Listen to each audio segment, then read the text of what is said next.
Bismillahirrahmanirrahim. Assalamualaikum warahmatullahi wabarakatuh. Innal hamdalillah nahmaduhu wa nasta'inuhu wa nastaghfiruh wa na'udzu billahi min syururi anfusina wa min sayyiati a'malina. May yahdihillahu fala mudhillalah wa may yudhlil fala hadiyalah. Asyhadu an la ilaha illallah wa asyhadu anna Muhammadan abduhu wa rasuluh la nabiyya ba'dah. Allahumma shalli ala sayyidina Muhammad wa ala ali sayyidina Muhammad. Alhamdulillah, kawan-kawan, malam hari ini kita akan ngobrol ya, sharing tentang judulnya apa tuh? Tenang yang dicari, tapi gelisah yang ditemui.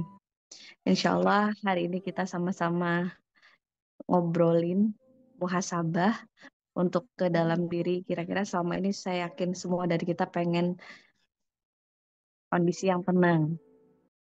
Tapi pengen kondisi yang tenang gitu ya. Tapi kadang justru ketenangan itu belum kita dapatkan. Justru kadang kita tuh semakin galau, semakin pengen tenang, kadang semakin galau. Bener nggak, Bun? Kadang nggak di sini yang justru pengen tenang, justru yang muncul adalah semakin galau. Nah, insya Allah kurang lebih 1 jam ke depan kita akan ngebahas tentang ini. Kenapa sih kadang kita semakin nyari tenang, kok semakin galau? Kenapa kadang kita udah ikutan, misal ya kita belajar banyak hal, tapi ternyata kenapa kadang malah sulit diaplikasikan dan semakin gelisah. Karena memang tenang dan gelisah ini tidak akan bisa kumpul di satu waktu, kawan-kawan. Kalau tenang ya tenang, kalau gelisah ya gelisah. Jadi nggak ada istilahnya saya itu tenang tapi ada gelisahnya sedikit. Nah itu ternyata nggak ada ya, karena nggak mungkin berkumpul di satu waktu. Nah jadi kalau kita lagi tenang ya tenang gitu, nggak bakal gelisah, nggak bakal galau. Tapi kalau lagi gelisah ya kemungkinan memang sedang tidak tenang. Nah, insya Allah malam hari ini kita akan sharing tentang itu. Dan tadi sudah dibuka oleh Mami Welly. Semoga beliau juga selalu sehat dalam penjagaan Allah dan semua tim Ruang Pulih Perempuan, Ruang Perempuan Talk. Yang mana insya Allah seperti yang disampaikan Mami tadi, tidak ada alasan kita untuk tidak bertumbuh terus bareng-bareng di sini. Insya Allah Ruang Pulih Perempuan siap menjadi wadah buat semua perempuan agar bertumbuh bareng. Nggak ada alasan untuk ikut kelas mentoringnya, premium kelasnya, dengan alasan tidak ada dana. Karena tadi seperti yang Mami sampaikan sudah dibuka umum dan pakai infak terbaik. Jadi kawan-kawan bisa ikut kelas-kelasnya secara tematik yang kawan-kawan butuhkan dengan mentoring kurang lebih 21 hari, ada yang 14 hari, ada yang 21 hari, dan hanya dengan infak terbaik gitu ya. Semoga wadah Ruang Pulih Perempuan ini bisa terus berlayar dan menjadi wasilah untuk lebih banyak hati menemukan ketenangan yang memang ketenangan yang benar. Baik, Bismillah, kita mulai dengan baca surat Fatihah dulu. Semoga Allah lembutkan hati kita, semoga Allah bimbing kita untuk bisa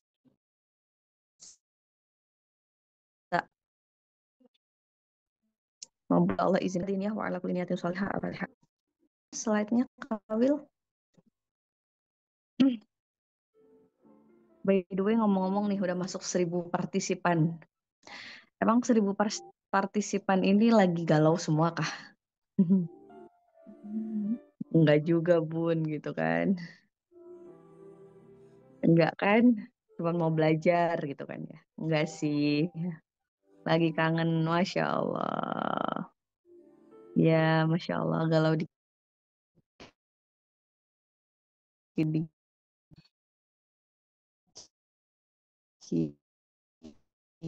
Galau. Lagi lah, lagi kangen. Pengen lebih deket, Masya Allah. Tiba-tiba galau. Oh, tiba-tiba galau. Jadi ikut ini lagi tiba-tiba galau gitu ya. Lagi berproses buat pulih, lagi ngerasa kosong. Lagi rindu. Masya Allah, rindu siapa ini? Oke, alhamdulillah terima kasih responnya. Aktif banget nih. Insya Allah ya. eh Sama-sama kita terus bertumbuh bareng di ruang politik perempuan. Nggak ada istilahnya kita itu stop untuk belajar ya. Artinya kita bakal terus bertumbuh karena ya seperti itu. Kualitas kita akan terus juga ditempa, gitu kan? Jadi kalau kita kemarin itu sudah berhasil melewati, menjalani satu fase, pasti fasenya akan naik grade-nya. Benar nggak, Bun? Benar nggak? Pernah nggak ngerasain kayak gitu? Kayaknya kemarin tuh semisal di fase ujian yang ini kita udah bisa tuh gitu. Terus tiba-tiba udah tenang gitu, udah landai, udah acek, udah aman rasanya. Tiba-tiba kecolek lagi gitu. Tiba-tiba ada fase lain, tiba-tiba kayaknya eh apa drop lagi gitu. Jadi akhirnya ngomong kok kayak hidupnya tuh kayak roller coaster gitu naik turun. Nah memang kita nggak bisa berhenti terus belajar. Termasuk kami pun di tim dan di manajemen ruang publik perempuan terus bertumbuh juga, terus belajar, terus memperbaiki diri, terus juga bertumbuh. Makanya materi-materinya pun juga berprogres gitu. Jadi kalau kayak semalam kita ada kelas PBTF, pulih dan bangkit dari trauma finansial. Itu PBTF yang seri pertama, batch pertama sama batch ke-6 semalam itu pasti banyak nuansa barunya, banyak insight barunya, banyak hal-hal baru gitu. Jadi tidak murni plek kayak gitu. Nah, hari ini, insya Allah malam hari ini kita akan bahas tentang kita semua pengen tenang kehidupan kita. Tapi ternyata kadang justru yang ditemuin adalah gelisah. Oke, kita next. Orang itu nyari tenang tuh sampai kemana-mana, Bun. Bener nggak? Ada orang yang nyari tenang tuh sampai eh, dia mengkonsumsi obat-obatan. Ada orang yang cari tenang itu kadang salah jalan. Ada orang yang nyari tenang itu dengan cara dia menghabiskan waktu atau menyibukkan diri dengan banyak kegiatan. Ada orang yang cari tenang itu dengan berusaha makan yang banyak, begitu galau makan yang banyak, berharap makan itu bisa ngebuat dia tenang gitu. Ada banyak cara yang kalau mau dipikir, kenapa sih kadang kita melakukan ikhtiar banyak?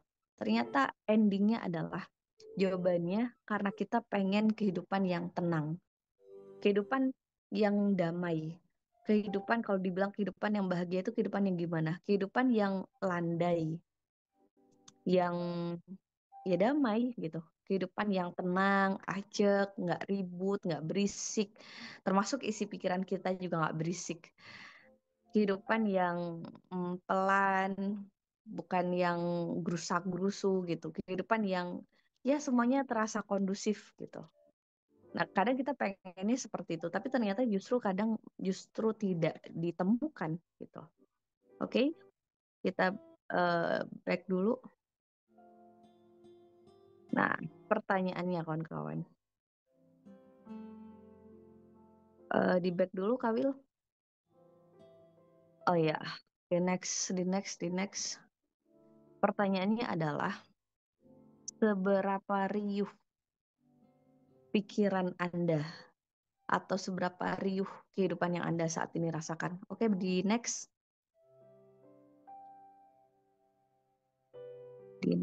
Ya, di next lagi.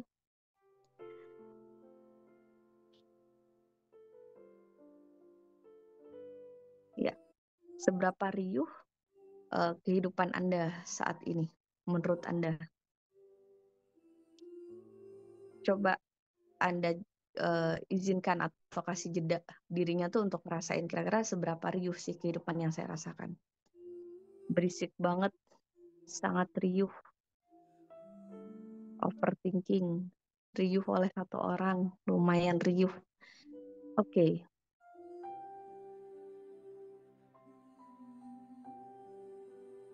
Dan silakan dijawab. Pikiran yang riuh atau kondisi batin yang sedang riuh artinya tidak tenang. Riuh itu artinya gelisah ya. Itu disebabkan oleh apa menurut Anda? Kita akan belajar menyelami diri sendiri. Ya, overthinking atau pikiran yang riuh atau kondisi Anda yang rasanya lagi berantakan. keadaan, hal-hal yang belum terjadi, banyak pikiran, terlalu berharap karena keluarga, ekspektasi, masalah belum ada solusi, nggak nerima pikiran negatif, berandai-andai, overthinking hingga anxiety, sering disalahin, trauma, ekspektasi, capek. Masya Allah ya, tekanan, kejadian di masa lalu dibandingkan. Intinya satu hal yang perlu kita sadari. Kalau kita mau dengan jelas mau melihat lagi ke dalam diri kita, pikiran kita riuh, kondisi batin kita riuh, itu berarti ada sesuatu yang belum selesai. Ada sesuatu kondisi yang sedang bergelombang ya, sedang terkena badai. Artinya kalau ternyata pikiran kita riuh karena trauma masa lalu, traumanya bisa jadi belum selesai. Kalau ternyata overthinking itu kenapa sih? Nanti kita akan belajar. Overthinking itu kenapa seseorang itu seringkali overthinking? Kenapa seseorang itu capek banget dan mengalami keborosan energi sebab overthinking? Nah, salah satunya yang bikin pikiran kita atau kondisi batin kita itu sering riuh adalah kita masuk ke tantangan manusia modern. Nah, ini tantangan manusia modern. Fenomena manusia modern. Ada beberapa fenomena manusia modern seperti kita saat ini. Salah satunya ya, yang pertama adalah manusia modern itu lebih cenderung sumbu pendek, lebih cenderung gampang reaktif, bener nggak? Hal kecil itu bisa jadi gede dan didramatisir sebegitu besarnya. Contoh, hal kecil itu apa? Misal eh, apa ya? Ada gunting tidak pada tempatnya gitu. Itu kan sebenarnya hal yang masih bisa dimaklumi ya. Hal kecil seperti itu saja itu ngebuat kita bisa marah, yang marahnya tuh kayak marah yang emang udah melakukan kesalahan fatal. Orang tersebut melakukan kesalahan fatal. Jadi manusia modern itu, tantangan kita sebagai manusia modern itu adalah gampangnya kita mengalami kebocoran energi sebab kelelahan gitu. Jadi gampangnya kita mengalami kebocoran energi sebab perasaan lelah atau kondisi batin kita yang sedang lelah. Ya, jadi gampang akhirnya kita ngalamin kebocoran energi, begitu sudah bocor energi pasti gampang reaktif, gampang marah, gampang senewen, gampang naik darah untuk hal-hal yang terlihat sepele, gitu ya. Jadi semisal hal kecil aja ya, kayak anak kita minta dia mandi terus dia nggak langsung berangkat ke kamar mandi. Nah, kita udah bisa langsung yang naik darah, bisa langsung marah-marah, bisa langsung ngomel. Ini yang dikatakan bahwa sumbu pendek. Jadi sumbunya itu pendek banget sehingga gampang banget terbakar. Gampang banget, kalau bahasa gaulnya itu gampang banget ngereok gitu. Ya, jadi ini yang pertama tantangan kita manusia modern. Maka nggak heran manusia modern itu sekarang mengalami kondisi overwhelm, kayak kelelahan banget dan bocor energi terus-menerus. Nah, nanti kenapa bocor energi? Insya Allah dibahas di kelasnya nanti. Salah satunya ya, dibahas di kelasnya insya Allah hari Ahad. Tentang otak, tentang overthinking. Kenapa sih manusia itu gampang banget bocor energi? Nah, itu kawan-kawan. Terus yang kedua adalah anarkis. Jadi fenomena manusia modern seperti kita karena mengalami kelelahan akhirnya mudah untuk menyerang. Menyerang baik melalui jempol ya, ketikan, baik melalui lisan, baik melalui tindakan. Gampang banget menghakimi, bener nggak sih? Dan itu memperparah kondisi semakin kayak apa ya? Kayak kayak sulit menemukan ketenangan. Jadi kayak gampang banget judgement, gampang banget menghakimi, nggak baca-baca komenan-komenan misal atau baca-baca berita-berita yang akhirnya penuh penghakiman, sana menghakimi ini dan lain sebagainya. Atau ada sesuatu yang hanya berupa video atau berupa berita yang hanya sepotong saja, itu sudah banyak penghakiman gitu. Nah, jadi itu kawan-kawan mengalami kondisi sumbu pendek, anarkis, dan overthinking. Nah, di poin ketiga ini banyak banget perempuan yang mengalami overthinking.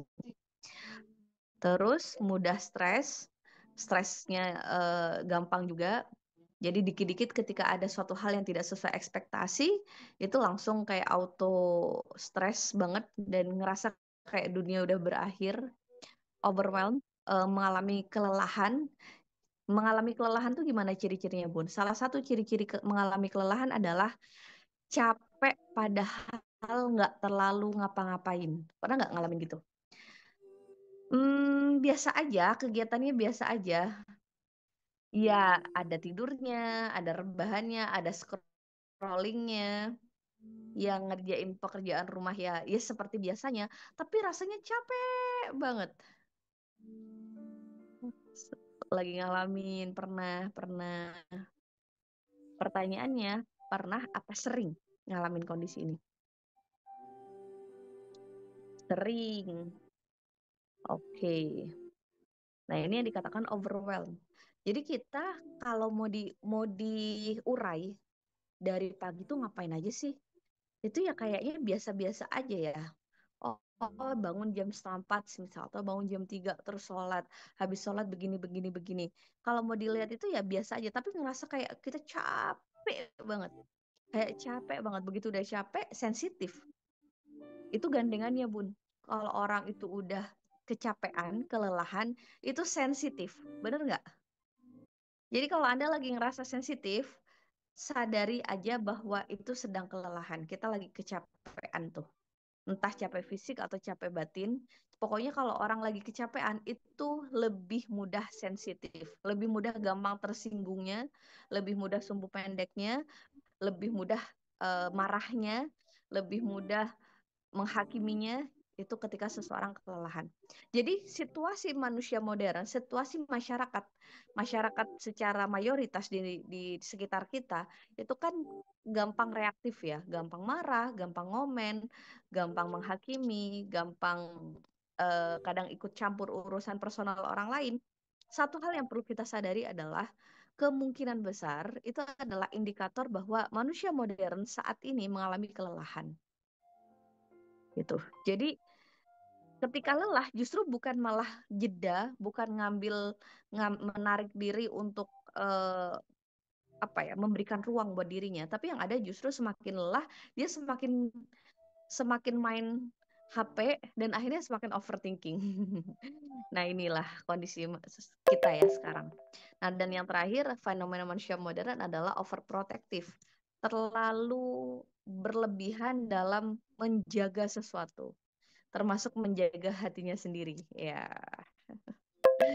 rasanya itu nggak boleh dikecewain sedikit aja. Bener nggak sih? Ada orang yang gimana dikit, rasanya udah kayak yang terpuruk, kayak udah terzolimi se-Indonesia Raya. Itu bagian dari overprotective. Padahal ya sah-sah saja kan kita bertumbuh dari kadang kondisi-kondisi nggak nyaman. Tapi sekarang banyak banget kita itu punya mental korban gitu ya. Apa ya, gede banget gitu mental korbannya. Jadi kadang ada perkataan nggak enak dikit atau ada ekspresi raut nggak enak dikit, kita udah langsung kayak yang kenapa hatiku disakiti terus gitu ya. Masya Allah. Kita tuh kayak overprotective banget. Jadi bahkan kita menganggap bahwa kita ini sesuatu yang tidak boleh ada yang nyenggol sedikit pun gitu kan. Terlalu berlebihan kadang kita menafsirkan atau menjalani kehidupan saat ini, kawan-kawan. Padahal ya sah-sah saja gitu. Jadi kayak contoh misal ada masalah konflik atau lagi sedang ada perbedaan pendapat gitu kan sama pasangan, ya kan normal gitu kan. Kalau bersaudara, berpasangan itu pasti ada salah paham dan itu adalah hal-hal yang normal.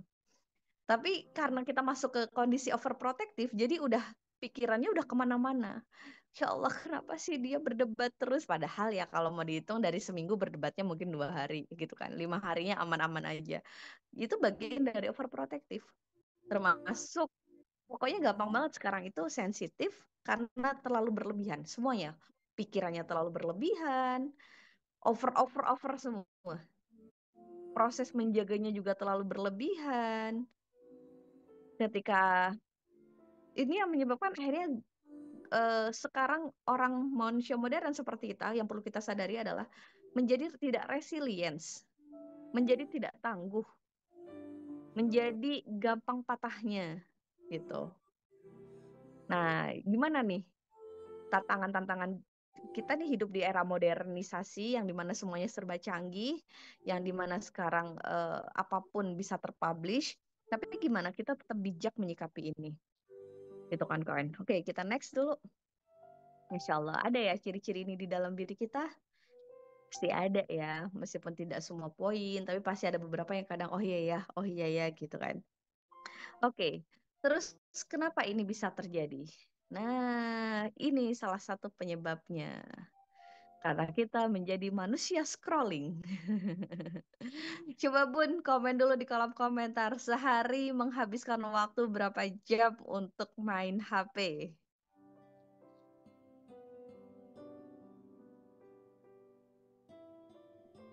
Jujur Li, kira-kira berapa jam? HP terus. Bentar Bun, tapi keterusan. Tak terhingga, bisa lebih dari 4 jam, nggak ngitung. Banyak. Seberapa sering dari pagi, dari bangun tidur sampai tidur lagi, kira-kira durasi pegang HP-nya berapa lama? Kayaknya di apa di sosmed itu ada ya untuk grafik ngelihat kira-kira kita pegang HP itu berapa lama. Cuma bentar-bentar tapi diakumulasi. Iya, maksudnya totalnya gitu pun. 5 menit pun, 5 menit per kapan? 5 menit per 10 menit gitu semisal.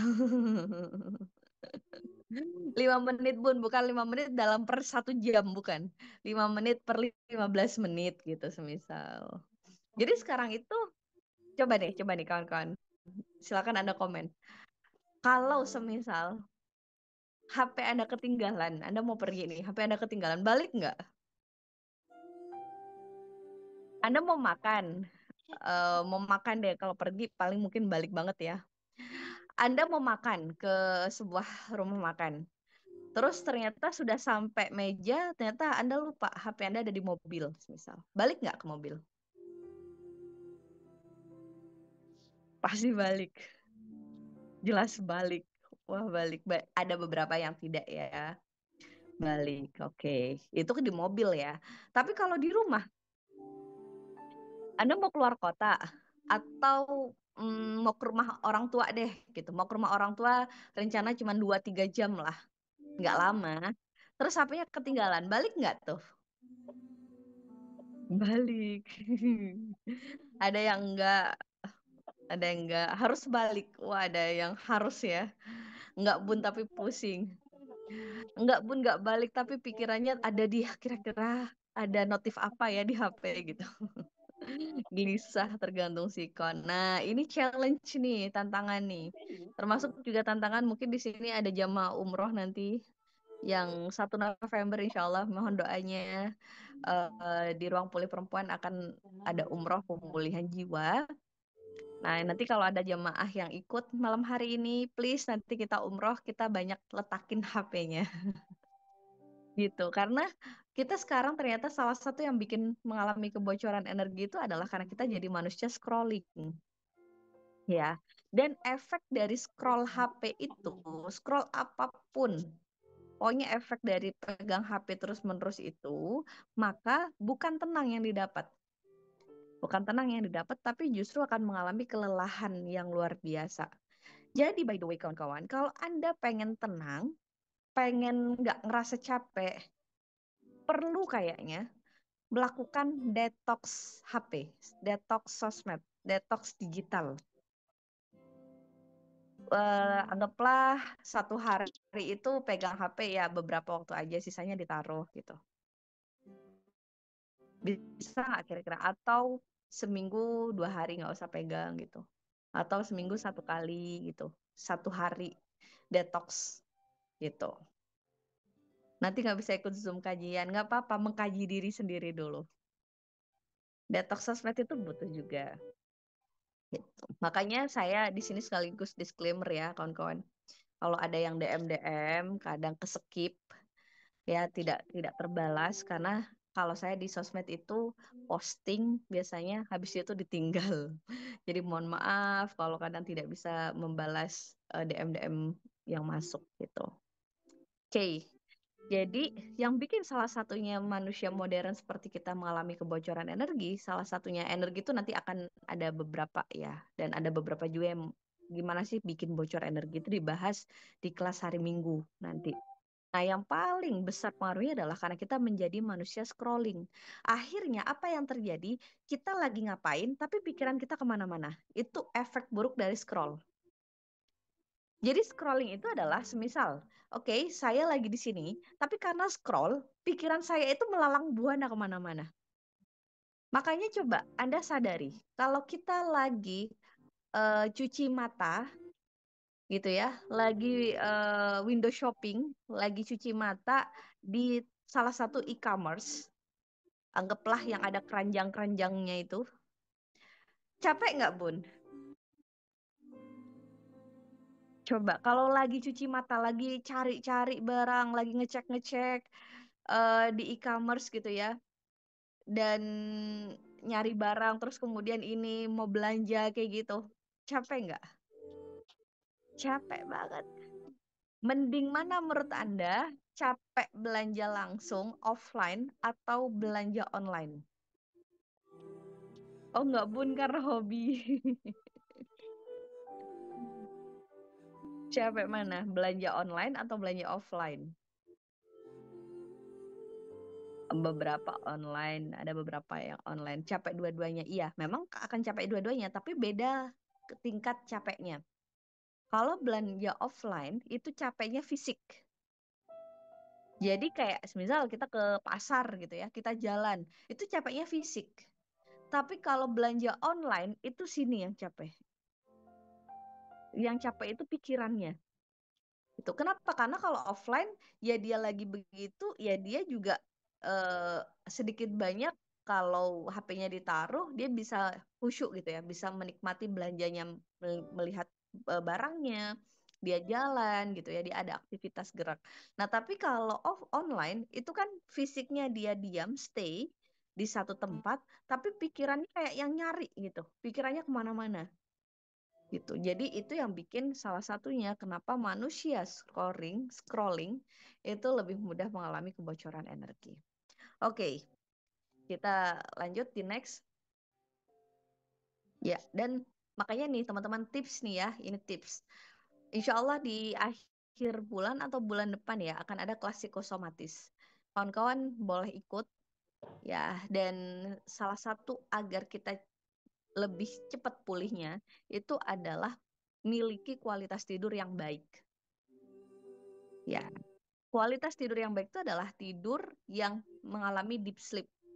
Tidur yang nyenyak meskipun nyenyaknya nggak lama.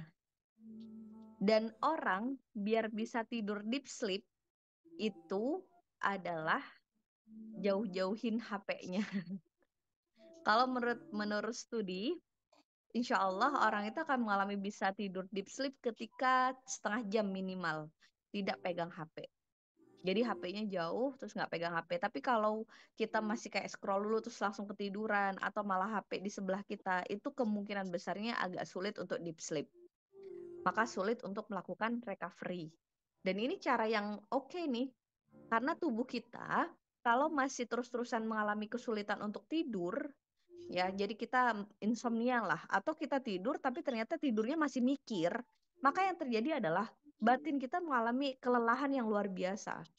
Begitu sudah lelah tadi, gampang sensitif, gampang marah, dan itu yang terjadi kawan-kawan. Dan overthinking. Jadi ibaratkan fisik kita yang tidur, merem, tapi ternyata pikiran kita tuh kemana-mana. Gitu. Jadi berlatih, jauhin HP-nya, gitu, jauhin HP-nya minimal setengah jam sebelumnya, maksimal ya, setengah jam sebelumnya untuk udah nggak kita pakai, terus udah, insya Allah itu akan bisa tidur dengan deep sleep. Tuh.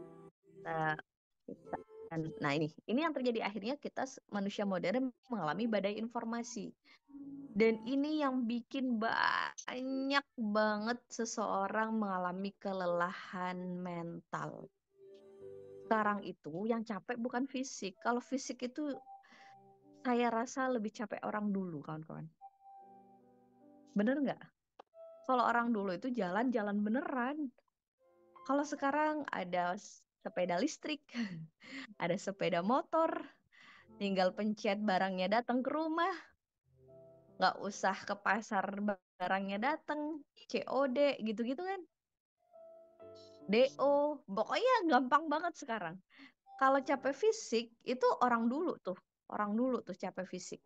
Tapi orang modern seperti kita itu capek pikiran.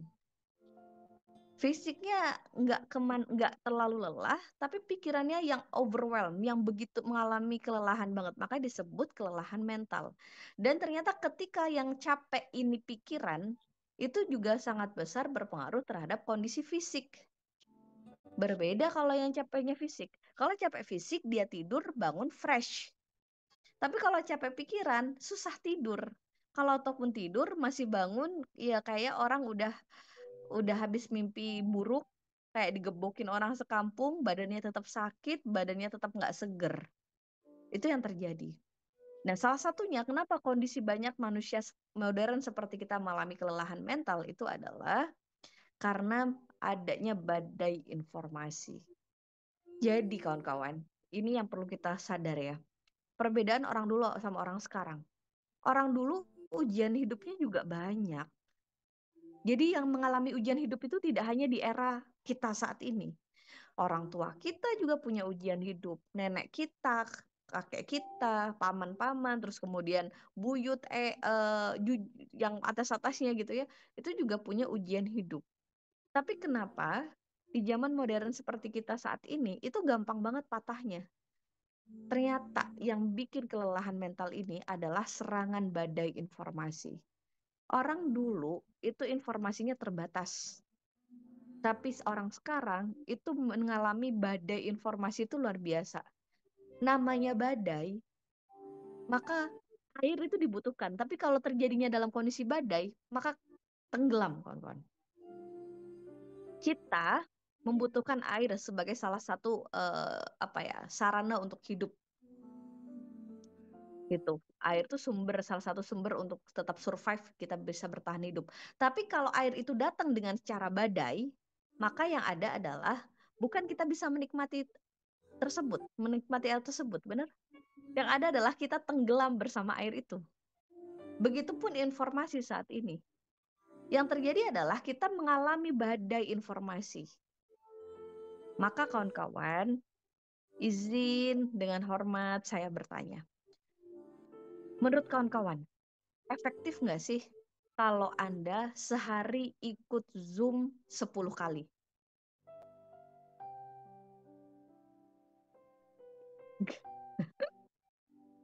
Atau nggak usah 10 kali deh, 3 kali aja. Pagi, siang, malam.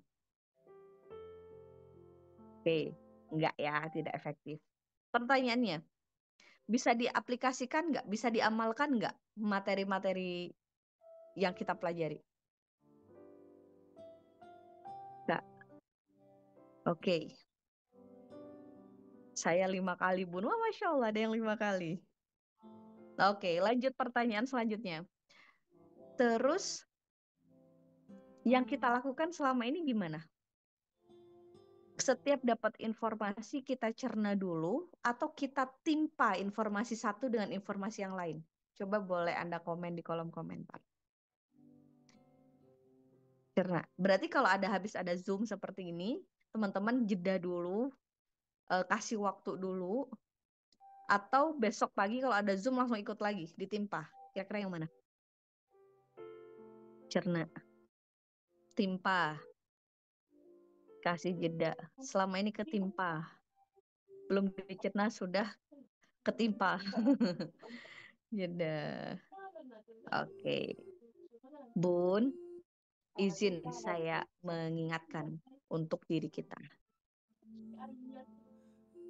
Ilmu itu banyak ya, ilmunya Allah tuh banyak.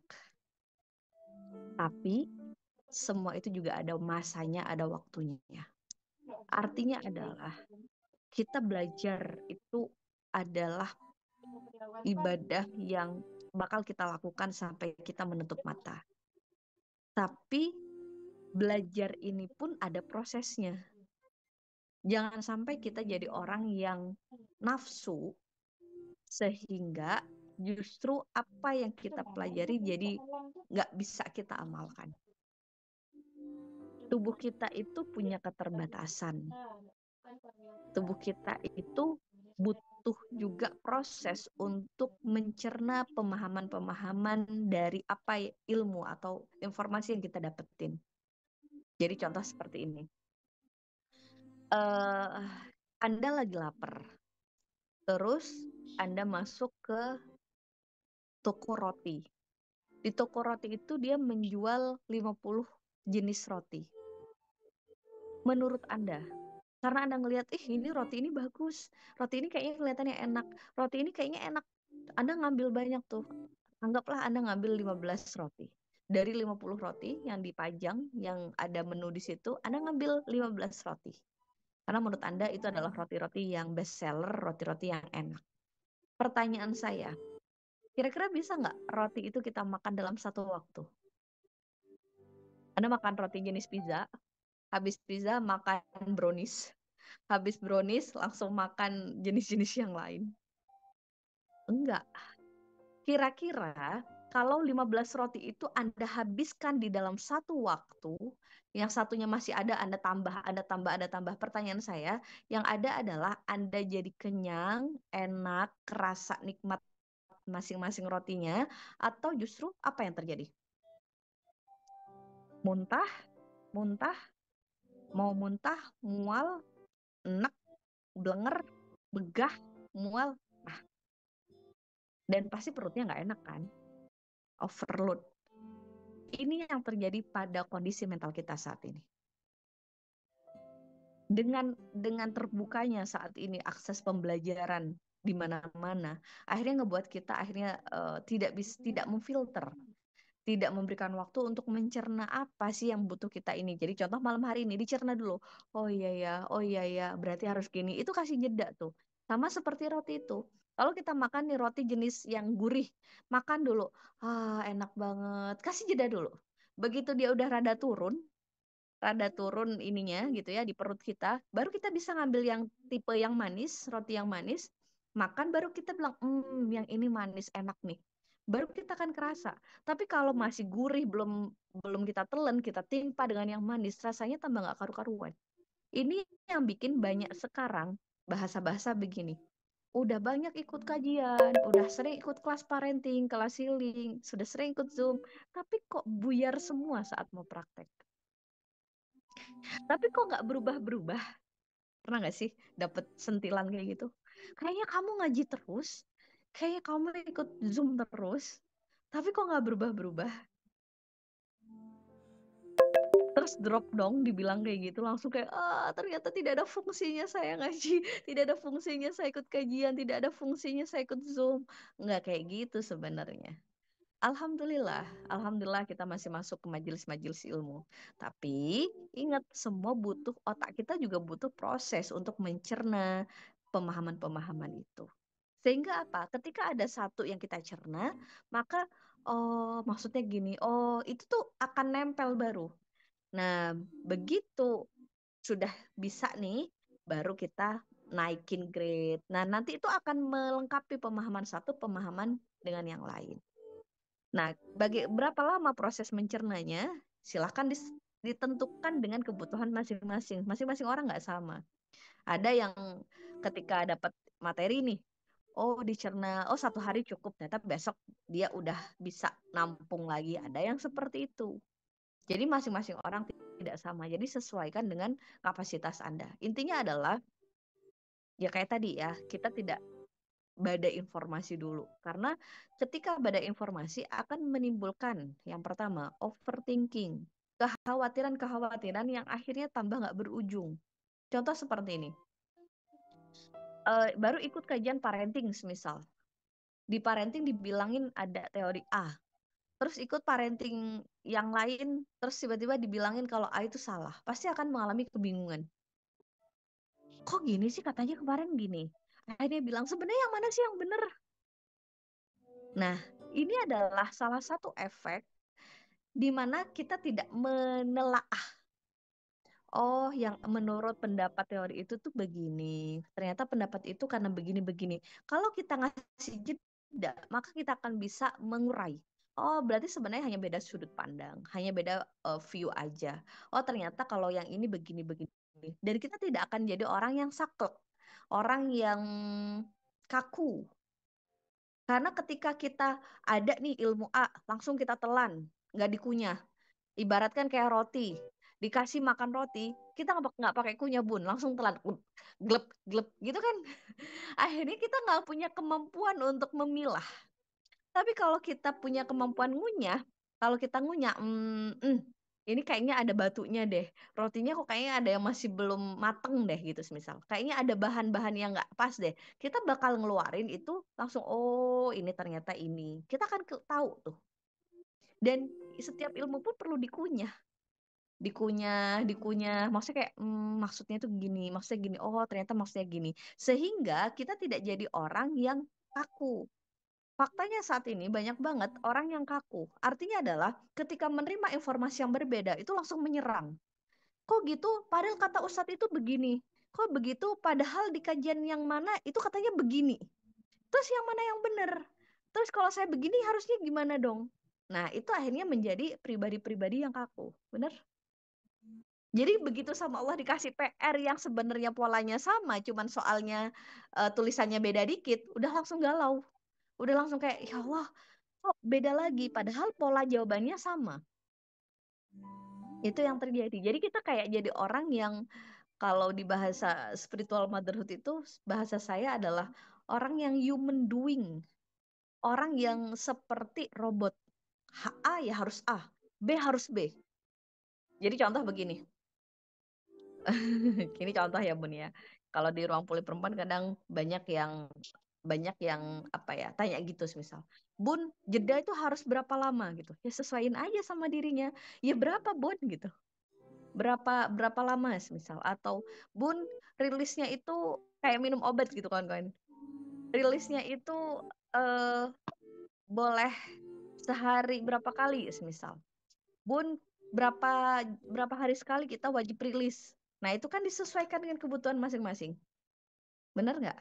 Kita akhirnya tidak jadi orang yang fleksibel. Dan ini ternyata membuat kita semakin kaku. Dan efeknya adalah kita jadi gampang banget stres, depresi, bahkan patah terhadap dunia. Karena dunia ini nggak bisa kaku jalaninnya. Kita bakal mudah kecewa banget dengan perbedaan-perbedaan pendapat. Kita akan mudah sakit hati banget dengan perbedaan-perbedaan karakter ketika kita jadi orang yang kaku. Oke. Nah, apalagi nih badai informasi efeknya?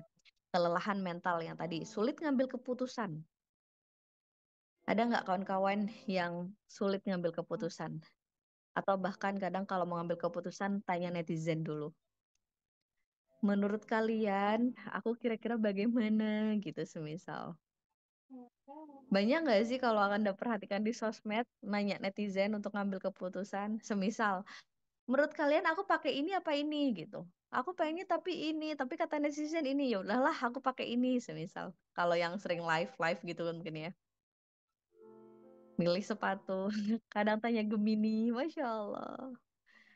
Nah itu salah satu efek dari badai informasi. Jadi akhirnya kurang siap, takut duluan sebelum melangkah gitu. Jadi ibaratkan tuh udah ngerasa kalah dulu sebelum berperang. Kenapa? Karena berpikirnya nanti aku salah, aku salah. Semakin banyak informasi, jadi akhirnya itu yang terjadi gitu kan, kawan. Ya, oke. Apalagi nih, kurang produktif, lebih banyak scrolling pastinya ya. Terus kemudian gangguan cemas, stres, depresi, insomnia, sulit fokus, dan kurang empati serta interaksi sosial. Sulit fokus tuh apa? Sulit fokus tuh ini yang banyak terjadi sama kita nih. Ya kita kadang ngelakuin apa tapi nggak fokus dengan yang kita lakukan. Gitu kan? Kayak banyak-banyak banget ya, banyak banget kadang kita nggak fokus gitu. Kita lagi jalan, semisal nggak fokus kalau sedang jalan, akhirnya ketabrak, kesandung gitu. Atau kita lagi main HP, terus masuk mobil, ternyata salah mobil gitu. Nah itu kan hal-hal kondisi-kondisi yang apa nggak fokus, salah jalan gitu. Apalagi kadang kalau jemput anak semisal kita ngegas ternyata anaknya belum naik ke motor. Nggak fokus. Nggak fokus gitu. Jadi kayak kita ngerasa anak udah naik nih, kita ngegas aja ternyata anaknya masih belum naik gitu. Itu kan kondisi-kondisi yang membuat kita jadi kayak nggak fokus gitu. Atau pernah nih ada salah satu keluarga saya tuh waktu itu kehilangan HP gitu, kehilangan HP, dicari nggak ketemu, ternyata ditelepon-teleponin mulai kedengeran suaranya di mana ya, ternyata ada di dalam kulkas ya, kan efek nggak fokus, jadi lagi ngapain sambil HP sambil teleponan, ya udah, HP-nya taruh kulkas ditutup gitu kan. Ya ya untungnya aja nggak lagi masak terus HP-nya digoreng gitu, nah itu aja. Nah, kondisi-kondisi sekarang kan banyak seperti ini. Banyak kondisi-kondisi yang membuat kita jadi kurang fokus gitu ya, kurang empati dan interaksi sosial gitu. Ya, jadi empatinya kurang kondisi saat ini ketika badai informasi, terus interaksi sosial nyatanya itu jadi kurang ya. Kalau ketemu di di chatting gitu kayak seru gitu ya, kayak emotikonnya sampai udah ketawa-ketawa yang ngakak-ngakak sampai berair gitu. Begitu ketemu aslinya krik krik krik krik krik gitu semisal. Atau lagi bareng, lagi makan bareng, terus kemudian sibuk dengan HP-nya sendiri-sendiri semisal. Nah, itu coba Anda perhatikan di sekitar Anda. Kalau kita semisal lagi makan di luar, terus ngeliatin sebuah keluarga gitu ya, lagi makan tapi sibuk dengan HP-nya sendiri gitu. Nah, itu kan salah satunya akhirnya kurangnya interaksi dunia nyata. Padahal kita adalah makhluk sosial. Dan ini ngebuat semakin mengalami kebocoran energi, gitu kan. Oke, kita next. Dan kondisi pada informasi ini yang paling mau kita bahas adalah overthinking. Karena overthinking ini salah satu porsi besar yang menyebabkan seseorang mengalami kondisi gelisah. Oke, apa sih overthinking itu? Overthinking itu berpikir berlebih ya. Berpikir itu adalah salah satu fitrah kita manusia. Tapi kalau overthinking, dia berlebihan dalam mendramatisasi pikirannya, sehingga munculnya adalah anxiety atau gelisah. Dan overthinking ini, landasan overthinking ini dua hal ini, kawan-kawan. Dua hal ini apa? Yang pertama, meratapi yang sudah berlalu, dan yang kedua, mencemaskan hal yang belum terjadi. Dah, ini ciri-cirinya. Meratapi yang udah-udahan, yang udah-udah kemarin. Ya Allah, andai kemarin tuh nggak gini, gitu ya. Nah, itu udah mulai drama dimulai. Atau yang kedua, mencemaskan yang belum terjadi. Kira-kira nanti gimana ya kalau semisal. Dan Masya Allahnya tubuh kita tuh nggak bisa bedain mana yang di pikiran, mana yang sedang kenyataan. Jadi itu yang beda ya. Nanti kita bahas di hari Minggu, kawan-kawan. Energi, ada energi yang memang energi fisik, ada energi pikiran. Dan yang bikin bocor banget, yang bikin sampai psikosomatis ya, penyakit fisik, itu adalah energi pikiran. Energi pikiran ini, fisik kita nggak ngapa-ngapain, tapi capeknya luar biasa, dan itu luar biasa banget. Mending capek fisik sebenarnya daripada capek pikiran. Gitu. Jadi orang overthinking itu barometernya di dua hal ini. Nggak ada overthinking itu yang sedang memikirkan apa yang saat ini terjadi, itu jarang. Jadi ketika pikirannya itu berdrama atau membuat skenario, itu pasti di antara dua hal ini, dua ranah ini. Nggak ada orang yang mikirin tuh sampai yang kayak misal, oh sekarang aku mau makan sop, semisal ya.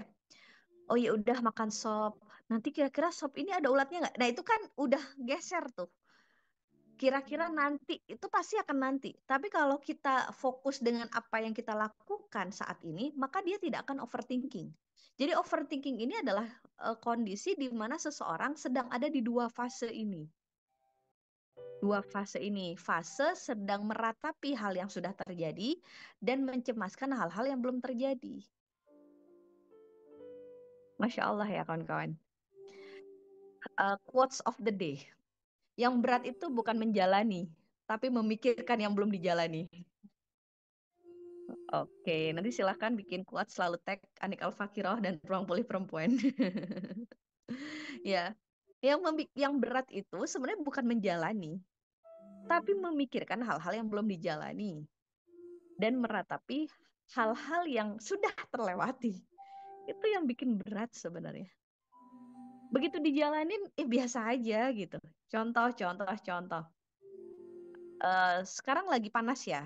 Kondisinya kan di beberapa daerah panas banget, bener? Matahari lagi ada diskon kayaknya ya.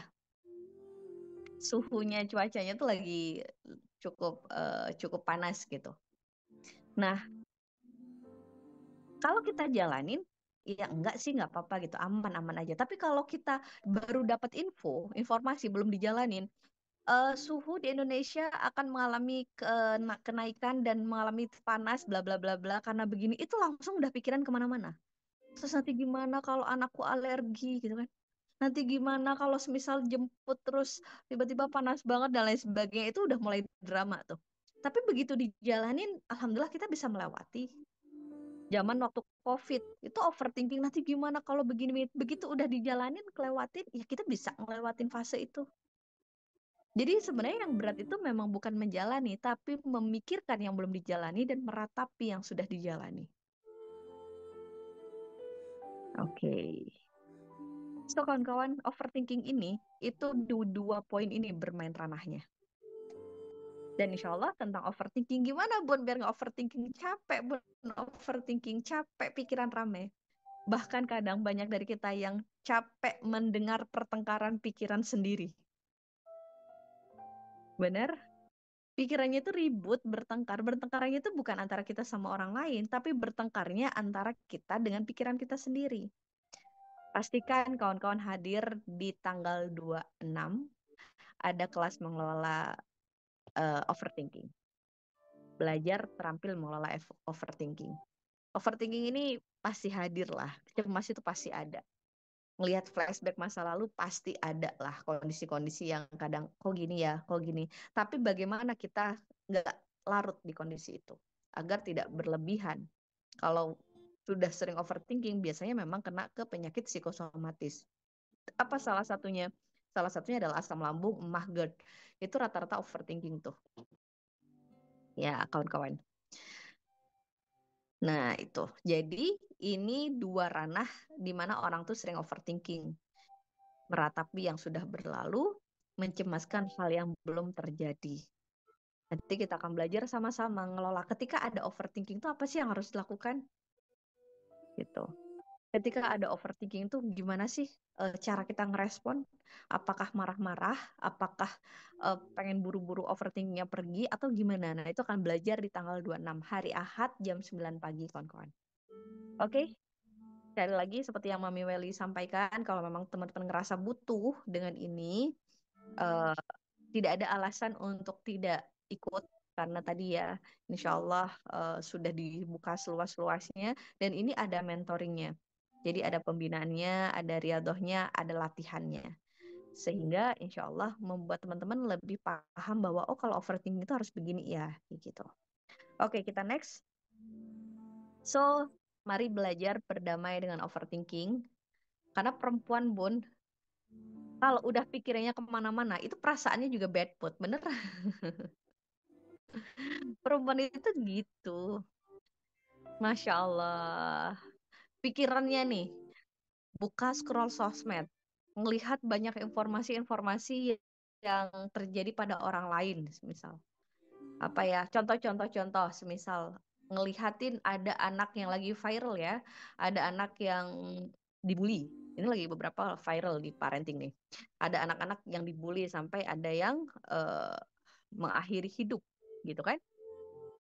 Nah, kitanya udah langsung tuh overthinking. Bener nggak? Overthinking langsung. Ya Allah, kok itu sampai kayak gitu? Jangan-jangan nanti anak saya di sekolah, jangan-jangan anak saya di pondok, jangan-jangan di pesantren. Itu kan udah langsung tuh. Ketika kayak gitu kondisinya, apa yang harus kita lakukan? Karena perempuan ini, satu hal ya, yang perlu disadari, perempuan ini otak paling gedenya tentang keluarga, tentang family. Jadi begitu ada hal informasi yang berkaitan dengan isu-isu keluarga, itu pasti dia akan mulai berdrama. Itu secara alamiah kayak gitu. Ada isu perselingkuhan, itu langsung ya Allah, yang itu aja bisa ini, kok bisa sih? Itu tuh langsung tuh auto berdrama tuh. Jangan-jangan gitu. Ada isu bullying, itu langsung khawatir tuh. Anak saya kira-kira aman nggak ya? Begitu.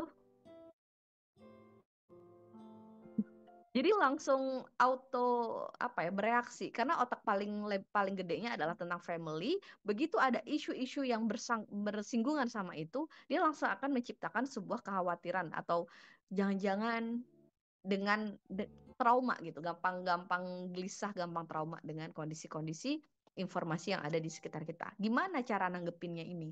Karena kalau udah perempuan nih, OVT, bawaannya bad mood, Bun. Benar,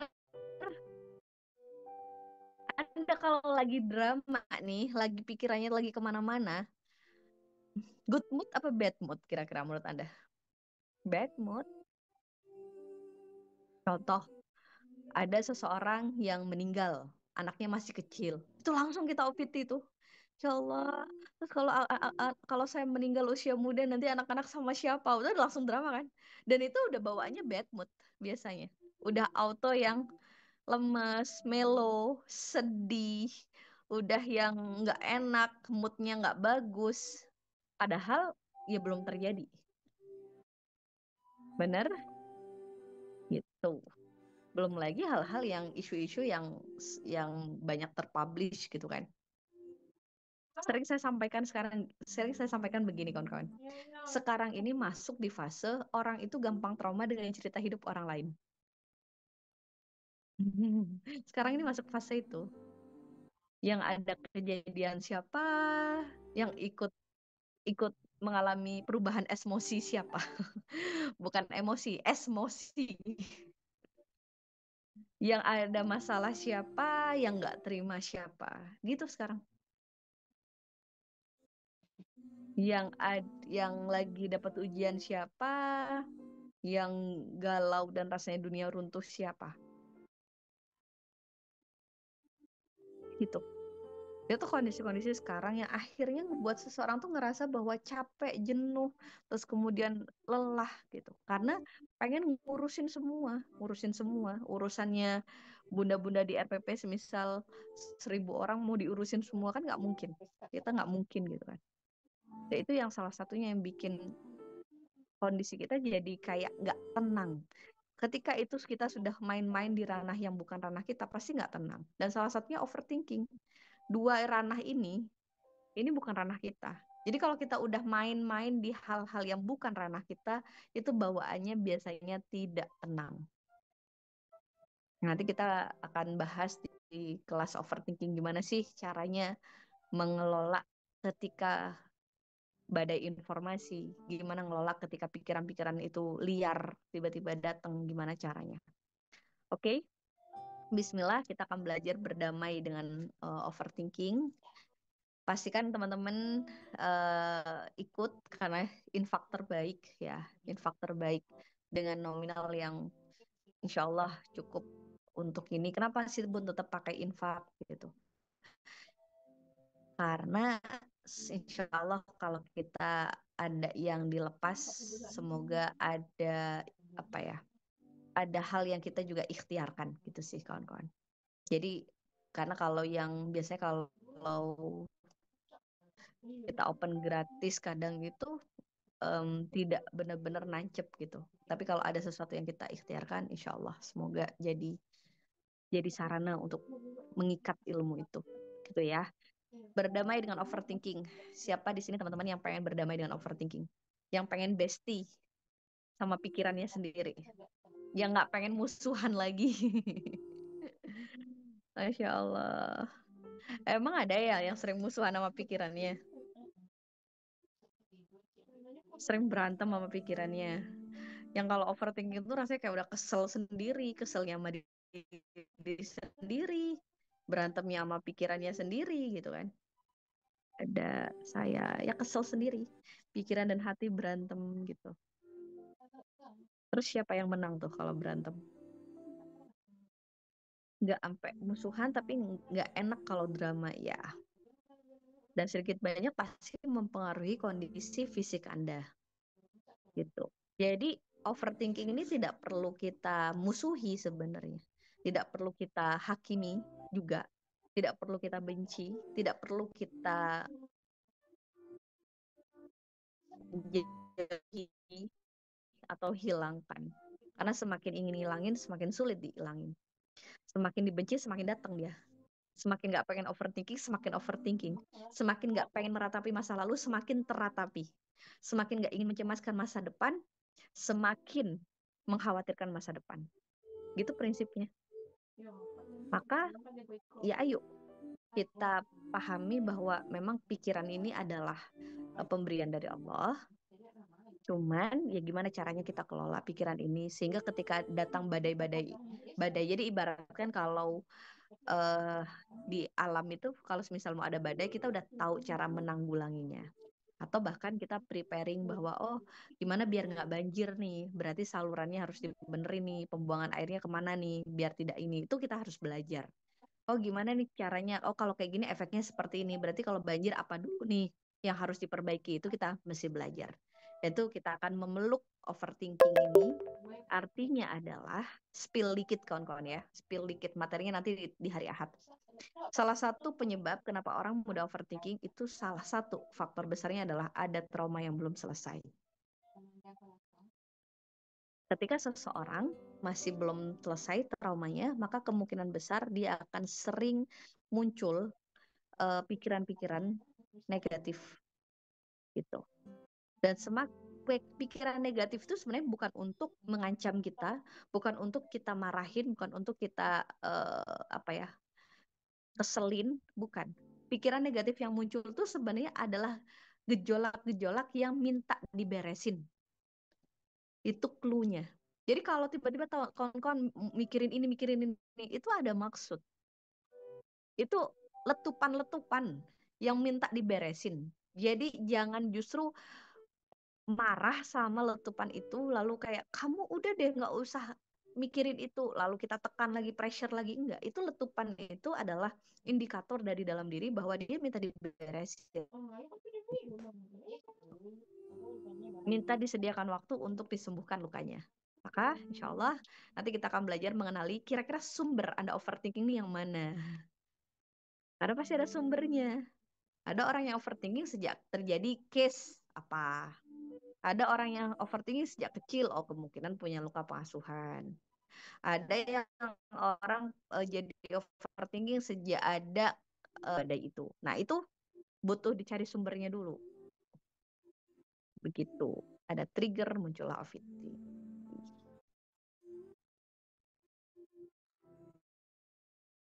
Yes, begitu kawan-kawan. Sampai ketemu di tanggal 26 ya.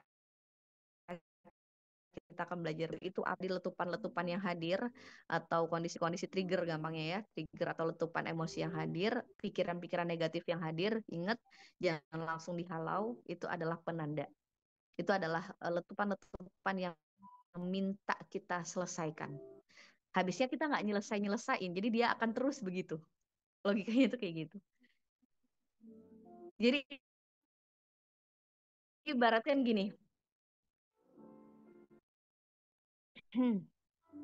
dia tubuhnya akan ngasih sinyal, akan ngasih sign, ngasih alarm, gitu kan? Ngasih alarm, bunyi kerucuk kerucuk kerucuk kerucuk. Terus orang ini nggak makan, dia nggak menyelesaikan kebutuhan tubuhnya, kebutuhan perutnya. Dia malah melakukan pelarian. Pelarian, dia scroll sosmed, dia lihat makanan-makanan yang enak di sosmed. Tapi nggak makan. Mungkin sejenak terlupakan saat seru nonton sosmed atau seru nonton drakor lah. Dia lupa kalau dia sedang lapar. Begitu drakornya selesai, muncul lagi itu kerucuk kerucuk kerucuk kerucuk kerucuk, perutnya bunyi lagi. Terus kita bilang gini, "Hih, padahal tadi udah nonton ini, udah lihat makanan kok nggak kok masih bunyi aja sih perutnya." Itu kan minta diselesaikan. minta dikasih hak, minta diisi makanan, baru dia akan anteng. Begitupun logikanya atau analoginya luka batin. Jadi kalau kerucuk terus, trigger terus, masih terjadi letupan-letupan banyak, jangan marah. Itu artinya adalah bisa jadi selama ini yang dilakukan hanyalah pelarian-pelarian. Gitu. Jadi melarikan diri gitu. Jadi udah temuin lukanya ini, temuin. Begitu. Kurang lebih seperti itu, kita next. Bismillah. Ini slide terakhir nih. Sebuah kesadaran, sebuah pengingat yang mesti terus diingatkan untuk agar kita lebih sadar bahwa hidup itu penuh ketidakpastian, dan semakin kita ingin memastikan hidup, maka kita akan semakin terpenjara dalam kegelisahan, kecemasan, dan ketakutan. Gak ada yang bisa dipastikan hidup ini. Contoh, di ruang perempuan tuh ada satu kelas. Kadang banyak yang nanya gini, Bun, kalau saya balikan lagi, kalau beliau bertobat bilangnya, kalau saya rujuk lagi, yakin beliau nggak ngulang. Nah, itu kan ingin memastikan hidup. Dan hidup tidak bisa dipastikan. Yakin beliau itu nggak bakal ngulangin lagi. Pasti begini, pasti begitu. Nah, itu nggak bisa tuh. Nah, semakin ingin di porsi itu, maka semakin kita akan mengalami kecemasan yang luar biasa, ketakutan, kekhawatiran yang luar biasa. Jadi ini adalah sebuah pengingat yang mesti kita sering ingatkan agar kita sadar bahwa hidup itu nggak ada yang bisa dipastiin, kawan-kawan. Hidup itu surprise, kejutan. Benar?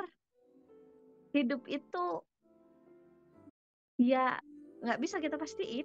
Kita udah planning A, B, C, D. Kalau Allah say no, ya no.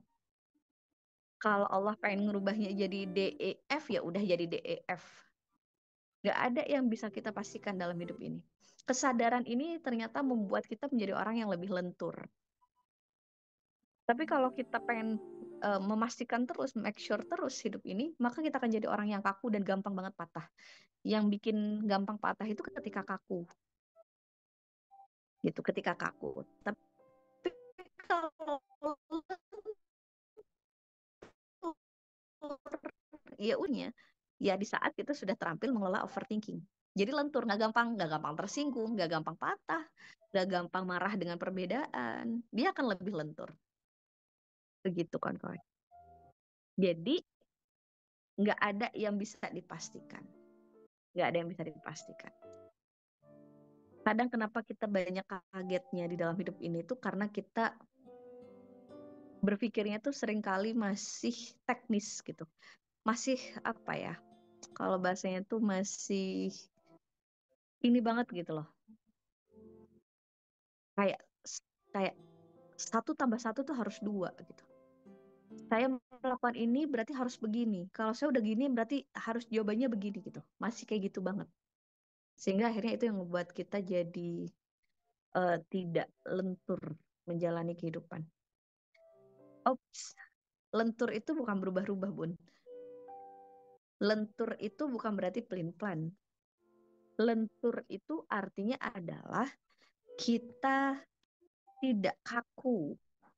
Tidak kaku bahwa semisal, oh dia itu orangnya